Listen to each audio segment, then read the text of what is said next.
ہمارے چینل سے جڑے رہنے کے لیے یوٹیوب پر چاند ملٹی میڈیا سبسکرائب کریں۔ نحمده ونصلي ونسلم على رسوله الكريم اما بعد فاعوذ بالله من الشيطان الرجيم بسم الله الرحمن الرحيم يا ايها الذين آمنوا توبوا الى الله توبة نصوحا صدق الله المولانا العظيم وصدق رسوله النبي الامين المكين الكريم ونحن على ذلك لمن الشاہدین والشاکرین والحمد للہ رب العالمین۔ بآواز بلند درود پاک پڑھ لیجئے۔ اللہم صلی وسلم سیدنا شفیعنا نبینا مولانا محمد مبارک وسلم صلو علیہ صلاة و سلام علیک یا رسول اللہ صلی اللہ تعالی علیک وآلہ وسلم۔ عیسیٰ سے کبھی ہم نے کنارہ نہ کیا، عیسیٰ سے کبھی ہم نے کنارہ نہ کیا، پر تو نے دل آزردہ ہمارا نہ کیا۔ ہم نے تو جہنم کی بہت کی تجویز، لیکن تیری رحمت نے گوارا نہ کیا۔ ہم نے تو جہنم کی بہت کی تجویز، لیکن تیری رحمت نے گوارا نہ کیا۔ اور سرکار اعلیٰ حضرت امام عشق محبت فرماتے ہیں، سرور کہوں کہ مالک و مولا کہوں تجھے، سرور کہوں کہ مالک و مولا کہوں تجھے، باغ خلیل کا گل زیبا کہوں تجھے، تیرے تو وصف عیب تناہی سے ہے بری، حیراں ہوں میرے شاہ کہ کیا کیا کہوں تجھے، لیکن رضا نے ختم سخن اس پہ کر دیا، خالق کا بندہ خلق کا آقا کہوں تجھے۔ اور مفتی اعظم مرشد اعظم شبیہ غوث اعظم نائب شہزادے اعلیٰ حضرت حضور مصطفیٰ رضا خان علیہ الرحمت والرضوان فرماتے ہیں کہ میرے اعمال کا بدلہ تو جہنم ہی تھا، میرے اعمال کا بدلہ تو جہنم ہی تھا، میں تو جاتا میرے سرکار نے جانے نہ دیا، میں تو جاتا میرے سرکار نے جانے نہ دیا۔ عزیزان محترم و رفیقان گرامی، اب یہ وقت تقریر سننے اور سنانے کا نہیں رہا، بلکہ رب کی بارگاہ میں توبہ کر کے رب کی بارگاہ سے بخشش کا پروانہ حاصل کرنے کا وقت ہے۔ اس لیے میں نے قرآن مقدس کی آیت کریمہ کی تلاوت کی، یا ایہا الذین آمنوا توبوا الی اللہ توبۃ نصوحا، اے ایمان والو اللہ کی بارگاہ میں توبہ کرو، ایسی توبہ جو سچی توبہ ہے۔ اور آقا کریم رؤوف الرحیم مصطفیٰ کریم علیہ الصلاۃ والتسلیم ارشاد فرماتے ہیں، اللہ کے بندے جو توبہ کر لیتے ہیں تو گناہ سے توبہ کرنے والا ایسا ہے جیسے اس نے گناہ کیا ہی نہیں۔ اور اللہ تبارک و تعالی حدیث قدسی میں ارشاد فرماتا ہے، سبقت رحمتی علی غضبی، کہ میری رحمت میری غضب پر سبقت لے جا چکی ہے۔ توبہ کا مطلب ہوتا ہے رجوع کرنا، توبہ کا مطلب ہوتا ہے پلٹ جانا۔ جس طریقے سے ایک انسان حالت مسافرت میں کسی طرف سفر کرتا ہے، اس کی کوئی منزل ہوتی ہے، مثال کے طور پہ اورنگ آباد سے داود نگر جانے کے لیے ایک راستہ متعین ہے کہ اس راستے سے جاؤ گے تو صحیح سلامت داود نگر پہنچ جاؤ گے، لیکن ایک بندہ وہ ہے جو گھر سے یا اورنگ آباد سے داود نگر کے ارادے سے نکلا، اب وہ راستہ بھٹک گیا، اور راستہ بھٹکنے کے بعد اگر کوئی اس کو یاد دلا دے کہ تم راستہ بھٹک چکے ہو پھر بھی وہ آگے بڑھے گا تو وہ ہلاک ہو جائے گا، تباہ ہو جائے گا، برباد ہو جائے گا، لٹ جائے گا، مٹ جائے گا، لیکن اپنی منزل پر کبھی نہیں پہنچ سکتا۔ اسی طرح انسان کی ایک منزل ہے، اس کی منزل کیا ہے؟ اللہ اکبر۔ اللہ رب العزت قرآن مقدس میں ارشاد فرماتا ہے صراط الذین انعمت علیہم، اللہ رب العزت کے انعام یافتہ بندوں کا راستہ یہ صراط مستقیم ہے۔ اور جو صراط مستقیم ہے ظاہر سی بات ہے اللہ کا راستہ صراط مستقیم ہے، اللہ نے نہیں فرمایا بلکہ یہ فرمایا انعام یافتہ بندوں کا راستہ یہ صراط مستقیم ہے۔ تو جب تم اس راستے پر پہنچتے ہو تو تم اللہ تک پہنچو گے، رب تک تمہاری رسائی ہوگی، مطلوب تک تمہاری رسائی ہوگی، محبوب تک تمہاری رسائی ہوگی، اس لیے کہ ہماری منزل اللہ کی لقا ہے، رب کا قرب ہے، رب کا تقرب ہے، اس لیے کہ اللہ رب العزت نے ہمیں اسی لیے پیدا فرمایا تاکہ ہم منزل مقصود پر پہنچیں، لیکن ہم اللہ کی طرف بڑھتے ہیں اور شیطان ہمیں بہکا دیتا ہے، ہم اللہ کی طرف بڑھتے ہیں اور شیطان ہمیں بھٹکا دیتا ہے اور ہم گناہوں کی راہ پر چل پڑتے ہیں، ہم زنا کی راہ پر چل پڑتے ہیں، ہم عیاشیوں کی راہ پر چل پڑتے ہیں، ہم گانے اور میوزک کی راہ پر چل پڑتے ہیں، ہم سود کی راہ پر چل پڑتے ہیں، ہم حرام کھانے کی راہ پر چل پڑتے ہیں، ہم سود کی راہ پر چل پڑتے ہیں، ہم بدفعلی کی راہ پر چل پڑتے ہیں، ہم بدنگاہی کی راہ پر چل پڑتے ہیں، اور یہ سارے راستے صراط مستقیم سے ہٹا دینے والے ہیں۔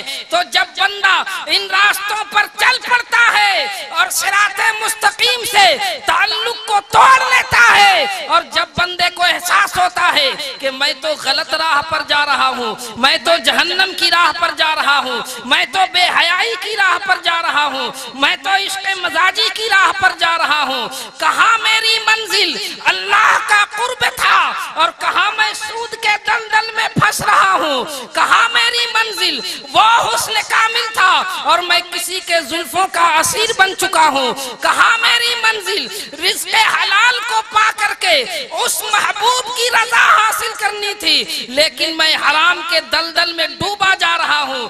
جب احساس ہو گیا انسان کو کہ یہ راہ جس راستے پہ میں چل رہا ہوں یہ غلط راستہ ہے، اور جب وہ پلٹ جاتا ہے اسی پلٹنے کو توبہ کہتے ہیں، اور جو توبہ کرتا ہے اللہ رب العزت ارشاد فرماتا ہے ان اللہ یحب التوابین، جو لوگ توبہ کرتے ہیں بے شک اللہ اس کو اپنا محبوب بنا لیتا ہے۔ عزیزان محترم و رفیقان گرامی، اس کریم کا کتنا کرم ہے کہ اللہ نے ہمیں توبہ کی کتنی آسانی پیدا کر دی۔ اگر انسان اپنے گھر میں بیٹھ کر توبہ کر لے، مسجد میں بیٹھ کر توبہ کر لے، مدرسے میں بیٹھ کر توبہ کر لے، خانقاہ میں بیٹھ کر توبہ کر لے، جنگل و بیابان میں بیٹھ کر توبہ کر لے، اللہ اس کی توبہ کو وہیں سے قبول کرتا ہے۔ یہ توبہ کیا ہے؟ اللہ اکبر، یہ توبہ نام ہے۔ دراصل جب انسان گناہ کرتا ہے اس کی فطرت میں گناہ ہے، اس کی عادت کے اندر گناہ ہے، انسان بہک جاتا ہے۔ دراصل انسان نسیان سے مشتق ہے۔ حضرت علامہ نعیمی رحمت اللہ تعالی علیہ فرماتے ہیں انسان نسیان سے مشتق ہے، اور نسیان کا مطلب ہوتا ہے بھول جانے کے۔ تو اللہ تبارک و تعالی نے انسان کو بھولنے کی فطرت عطا کر کے، بھولنے کی عادت عطا کر کے انسان پر بڑا احسان فرمایا ہے۔ اگر انسان کے اندر بھولنے کی فطرت نہ ہوتی، اگر انسان کے اندر بھولنے کی عادت نہ ہوتی تو کوئی انسان اپنے ماں باپ کے موت کے غم کو بھلا نہیں سکتا تھا، کوئی انسان غموں کو اور حادثوں کو فراموش نہیں کر سکتا تھا۔ یہ آج جو لوگوں کے لب پر مسکراہٹ ہے یہ بھولنے کی برکتیں ہیں کہ انسان غموں کو بھول جاتا ہے، انسان غموں کو اور حادثوں کو فراموش کر جاتا ہے، اسی لیے تو مسکراتا ہے۔ اگر انسان کے اندر بھولنے کی فطرت نہ ہو، اگر انسان کے اندر بھولنے کی عادت نہ ہو تو انسان ایک غم کو لے کر بیٹھا رہتا اور کبھی کبھی غم کی وجہ سے اس کا سینہ پھٹ جاتا اور وہ موت سے دوچار ہو جاتا۔ یہ بھولنے کی فطرت اللہ نے عطا کی ہے۔ انسان نے اللہ کے فرامین ہی کو بھولنا شروع کر دیا، اور انسان اللہ کے فرامین کو بھول کر، اللہ رب العزت کے فرامین کو پسے پشت ڈال کر، اس کے پیارے حبیب صلی اللہ علیہ وسلم کے فرامین کو بھول کر گناہوں کی دہلیز پہ قدم رکھ چکا ہے۔ انسان کبھی مہذب طور پر گناہ کرتا ہے اور ایسے ایسے گناہوں کے اندر ہماری قوم مبتلا ہو رہی ہے جس کا تذکرہ کرتے ہوئے شرم آتی ہے۔ ایک زمانہ وہ تھا جب انسان گناہ کرنے کے بعد شرمندہ ہوتا، گناہ کرنے کے بعد نادم ہوتا، گناہ کرنے کے بعد پشیماں ہوتا، لیکن آج گناہ کرنے کے بعد انسان اس کو فیشن کا نام دے رہا ہے، آرٹ کا نام دے رہا ہے۔ راستے سے لڑکیاں گزرتی ہے، اس کا گزرنا دو بھر ہو جاتا ہے، لڑکے انہیں دیکھنے میں فیشن تصور کرتے ہیں۔ لڑکیاں بے پردہ گھوم رہی ہے، انہوں نے پردے کو چہرے سے ہٹا دیا، انہوں نے جسم سے نقاب کو ہٹا دیا، لڑکوں نے اپنی نگاہوں سے ہے جو ہے حیا کو ہٹا دیا۔ یہاں پر نگاہ بھی آوارہ ہو گئی، وہاں پر حسن بھی نقاب ہو گیا۔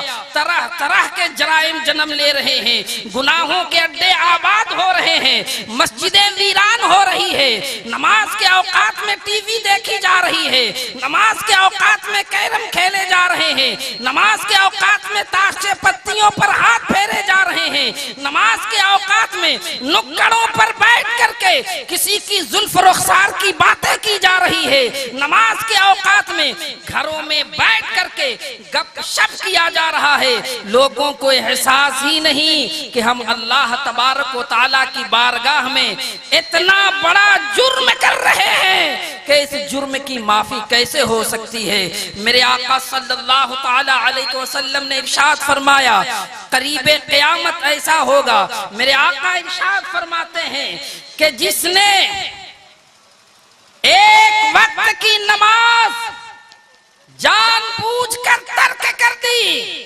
قیامت میں میرا اس کے ساتھ کوئی وعدہ نہیں ہے۔ میرے آقا یہاں تک فرماتے ہیں جس نے ایک وقت کی نماز جان بوجھ کر ترک کر دی وہ میری ذمہ داری سے باہر نکل گیا۔ آقا کریم صلی اللہ علیہ وسلم ارشاد فرماتے ہیں قریب قیامت ایسا ہوگا کہ لوگ راستوں پر اس طریقے سے زنا کریں گے، یا مرد اور عورت جو ہے اس طریقے سے راستوں پر رہیں گے جیسے جانور چغتی کرتے ہیں۔ آج دیکھیں عورتوں کو بائک پر بیٹھنے کے انداز کو دیکھنے کے بعد ایک شریف النفس انسان کی نگاہیں شرم و حیا سے جھک جاتی ہے کہ لوگ راستوں پر وہ کام کرتے ہیں جس میں گھر میں لوگوں کے کرنے کا تصور اگر یہ ہو جائے کہ کوئی دیکھ رہا ہے تو انسان شرم سے پانی پانی ہو جائے۔ غرض کے عورتوں نے پتلے لباس پہننا شروع کر دیا، مردوں نے اس کے جسم کو تکنا شروع کر دیا۔ عورتیں بالوں کی نمائش کر رہی ہے، مرد اپنی نگاہوں سے دیکھ رہے ہیں۔ غرض کے لوگوں کے اندر بے حیائی عام ہو گئی ہے۔ غرض کے لوگوں نے اپنی زندگی کو دنیا کے اندر قرار گاہ سمجھ لیا ہے۔ اے اسلام کے مقدس شہزادوں، یاد رکھو جس قوم کا مزدور بھی عیاش ہو جائے اور جس قوم کا مالدار بھی عیاش ہو جائے وہ قوم زمین پر عزت کے ساتھ جینے کا حق نہیں رکھتی۔ اس قوم کو زمین سے تباہ کر دیا جاتا ہے، اس قوم کو زمین سے مٹا دیا جاتا ہے۔ دنیا کے ممالک کے اندر یہ گرتی ہوئی لاشیں، یہ اٹھتے ہوئے جنازے، یہ بچوں کی آہیں تمہیں دعوت فکر دے رہی ہے۔ گناہوں کے اڈوں کو آباد کرنے والوں، اگر تم گناہوں کے اڈوں کو آباد کرو گے خدا خانے کو ویران کرو گے تو تمہارے گھر بھی آباد نہ رہ جائیں گے۔ میں بد دعا کرنے کے لیے نہیں آیا، میں تو دعا دینے کے لیے آیا ہوں۔ لیکن یہ حقیقت ہے کہ جب قوموں نے گناہ کیا ہے تو اس کی زندگی اس سے چھین لی گئی ہے، ان کے گھروں کو ویران کر دیا گیا ہے۔ نرم نرم گدوں پر سونے والوں، قبر میں سونا تو یاد کرو۔ آرام سے اپنی بستر پر نمازوں کو قضا کرنے والوں، قبر کی وہ رات کو یاد کرو جو پہلی رات قبر کی ہوگی۔ نہ کسی دوست کا ساتھ ہوگا، نہ ماں کی شفقتیں ہوگی، نہ باپ کا پیار ہوگا۔ اس وقت تو دائیں بھی مٹی ہوگی، بائیں بھی مٹی ہوگی، آگے پیچھے مٹی ہوگی، مٹی ہی مٹی ہوگی۔ اعمال اچھے ہوں گے تو خیر ہے، ورنہ وہاں تو بچھو ہوں گے، وہاں تو سانپ ہوں گے، وہاں تو حشرات الارض ہوں گے، وہاں تو زمینی کیڑے ہوں گے۔ یہاں چیونٹی کاٹ لے تو پریشان ہو جاتے ہو، وہاں تو بڑے بڑے بچھوؤں کا ڈنک ہوگا۔ وہاں کے لیے کیا تیاری کی ہے، وہاں کے لیے کیا انتظام کیا ہے؟ اپنی دولت پر ناز کر کے اترانے والوں، تم کیا یہ سمجھتے ہو کہ تمہیں کوئی روکنے والا نہیں ہے؟ کیا خیال ہے آپ کا سکندر اعظم کے بارے میں؟ لوگوں کو غلط فہمی ہے کہ سکندر اعظم کسی بوڑھے انسان کا نام تھا، نہیں، بلکہ 32 سال 8 مہینے کی عمر اس نے پائی۔ سکندر اعظم نے پوری دنیا پر حکومت کرنے کا خواب دیکھا تھا۔ آپ کو حیرت ہوگی، مورخین حیران ہیں کہ 32 سال 8 مہینے کی عمر پانے والا یہ نوجوان، اس نے 16 یا 17 سال کی قلیل مدت میں آدھی سے زیادہ دنیا کو فتح کیا۔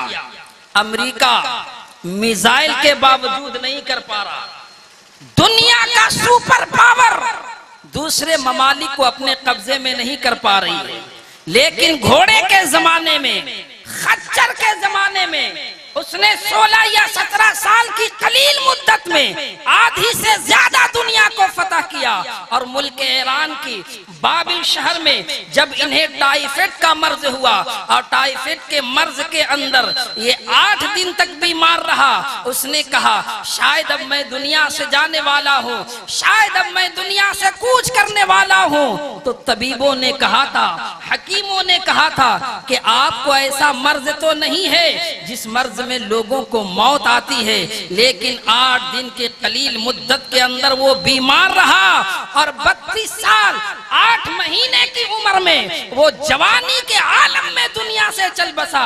اے میری قوم کے نوجوانوں، آپ ذرا اندازہ تو لگاؤ کہ آدھی سے زیادہ دنیا کو فتح کرنے والا جب جوانی میں موت کے گھاٹ اتر سکتا ہے تو اپنی دولت پر ناز کر کے اترانے والوں، تم کتنے دن تک زمین پر عزت کے ساتھ جیو گے؟ کتنے دن تک اپنے مال کا استعمال کرو گے؟ اے دیوانگان عشق رسول، گناہ مت کرو۔ گناہ کرنے سے زندگی کم کر دی جاتی ہے، گناہ کرنے سے چہرہ مسخ کر دیا جاتا ہے، گناہ کرنے کی وجہ سے اولاد کو نافرمان کر دیا جاتا ہے، گناہوں کی وجہ سے بستر کی نیند اڑا دی جاتی ہے، گناہ کرنے کی وجہ سے انسان مغلوب ہو جاتا ہے، گناہ کرنے کی وجہ سے انسان کے جسم سے طاقت چھین لی جاتی ہے۔ اس رب قیوم سے ڈرو جس نے یہ کہہ کر کے تمہیں جو ہے مطلع کر دیا ہے، یہ کہہ کر کے تمہیں جو ہے بے چین کر دیا ہے۔ فَمَنْ يَعْمَلْ مِثْقَالَ ذَرَّةٍ خَيْرًا يَرَهُ وَمَنْ يَعْمَلْ مِثْقَالَ ذَرَّةٍ شَرًّا يَرَهُ۔ اللہ کی بارگاہ میں ذرہ برابر نیکی کی ہوگی تب بھی اللہ تمہیں دکھا دے گا، ذرہ برابر گناہ کیا ہوگا تب بھی اللہ تمہیں دکھا دے گا۔ جسے یوم حساب کہتے ہیں وہ دن بہت قریب ہے۔ اس دن کے بارے میں کیا تیاری کی ہے؟ جس دن کے بارے میں قرآن کہتا ہے یوم یقوم الروح والملائکہ صفا لا یتکلمون الا من اذن۔ وہ دن کیسا دن ہوگا جس دن جبریل امین اور ان کے پیچھے فرشتے سب بصف اللہ کی ہیبت سے کانپتے کھڑے ہوں گے، ان میں کلام کرنے کی جرات نہیں ہوگی۔ اس دن کے بارے میں کیا تیاری کی ہے؟ جس دن کے بارے میں قرآن کہتا ہے الاخلاء یومئذ بعضهم لبعض عدو، وہ دن کیسا دن ہوگا جس دن دوستوں کو دشمن بنا دیا جائے گا۔ وہ دن کیسا دن ہوگا جس دن ماں اپنے بیٹے کو پہچاننے سے انکار کر دے گی۔ وہ دن کیسا دن ہوگا جس دن باپ بیٹے کو دیکھ کر کے ہاتھ جھٹک دے گا، ان میں کلام کرنے کی جرت نہیں ہوگی۔ اس دن کے بارے میں کیا تیاری کی ہے؟ جب پہاڑوں جیسی نیکیاں لے جانے والا انسان کے ساتھ اگر عدل کیا جائے تو وہ بھی جہنم کے ایندھن سے نہیں بچ سکتا۔ اس دن کے بارے میں کیا تیاری کی ہے؟ وہ دن کیسا دن ہوگا جب انسان فضل کا متلاشی ہوگا، اللہ عدل کی کرسی پر اپنی شان کے مطابق جلوہ فرما ہوگا، اور اس کے بعد میرے کریم نے اللہ اکبر ارشاد فرما دیا اَيَحْسَبُ الْإِنسَانَ أَن يُتْرَكَ سُدًى، کیا انسان یہ تصور کرتا ہے کہ اس کو حساب لیے بغیر چھوڑ دیا جائے گا؟ تو جس دن کے بارے میں اللہ نے فرمایا إِنَّ السَّمْعَ وَالْبَصَرَ وَالْفُؤَادَ، اور اس دن تو سماعتوں کا بھی حساب ہوگا، اس دن بصارتوں کا بھی حساب ہوگا، اس دن دل کے سوچ و فکر کا بھی حساب ہوگا۔ لیکن اے مسلمانوں، اگر گناہ کر چکے ہو، اگر گناہ کر چکے ہو، اگر اپنی راتوں کو گناہوں میں گزار دیا ہے، اگر اپنی راتوں کو برائیوں میں گزار دیا ہے، اگر اپنی زندگی کے قیمتی لمحات کو خدا کی نافرمانی میں گزار دیا ہے، اب بھی وقت ہے، آج بھی موقع ہے۔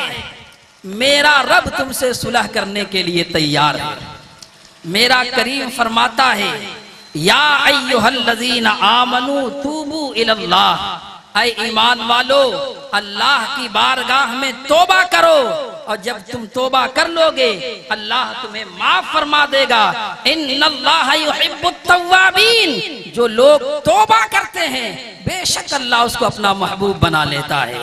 اور آقا صلی اللہ علیہ وسلم ارشاد فرماتے ہیں اللہ کے بندے جو توبہ کر لیتے ہیں تو گناہ سے توبہ کرنے والا ایسا ہے جیسے اس نے گناہ کیا ہی نہیں۔ اور ایک مرتبہ درود پاک پڑھ لیجیے،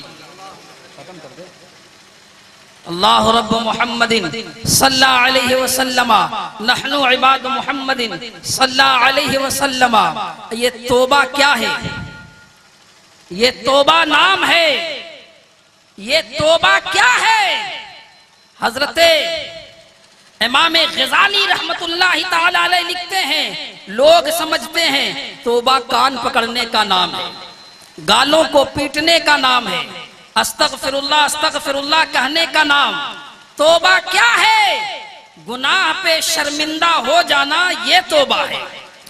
جس طریقے سے آنکھ سے نکلنے والا آنسو اسی راستے سے دوبارہ آنکھ کے اندر نہیں جا سکتا، اسی طرح توبہ کرنے والا جب ایک مرتبہ گناہ کی راہ سے نکل گیا، ایک مرتبہ گناہوں کی آماج گاہ سے نکل گیا، اب وہ دوبارہ گناہوں کی طرف نہ جائے، یہ توبہ ہے۔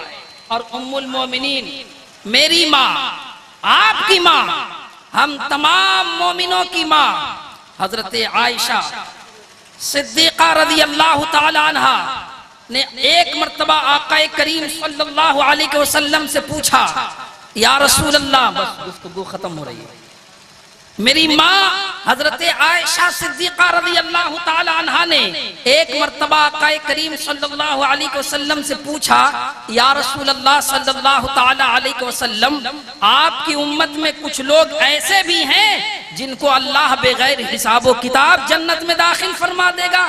تو میرے آقا صلی اللہ علیہ وسلم نے فرمایا ہاں عائشہ، میری امت کے کچھ لوگ ایسے ہیں جو اپنے گناہوں کو یاد کر کے تنہائیوں میں روتے ہیں، ایسے لوگوں کو اللہ بغیر حساب و کتاب جنت میں داخل فرما دے گا۔ میرے آقا تو یہ فرماتے ہیں، لیکن اللہ اکبر، آج کے نوجوان 3 بجے رات تک